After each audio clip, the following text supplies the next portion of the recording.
25 জুলাই শুক্রবার বিকেলে চট্টগ্রাম বিপ্লবী উদ্যানে গণসংহতি আন্দোলন চট্টগ্রাম জেলার উদ্যোগে অনুষ্ঠিত জুলাই গণঅভ্যুত্থানের 1 বছর পূর্তি ও শহীদদের স্মরণে জুলাই সমাবেশে প্রধান অতিথির বক্তব্যে তিনি এ মন্তব্য করেন।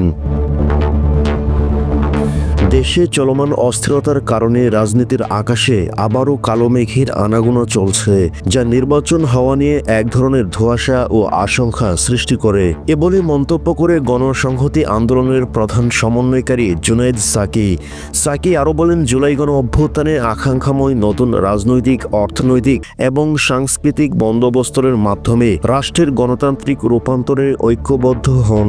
দেশে চলমান অস্থিরতার কারণে রাজনীতির আকাশে আবার মেঘ আসছে বলে মনে করা হয়, যা নির্বাচন হওয়া নিয়ে এক ধরনের আশঙ্কা সৃষ্টি করে।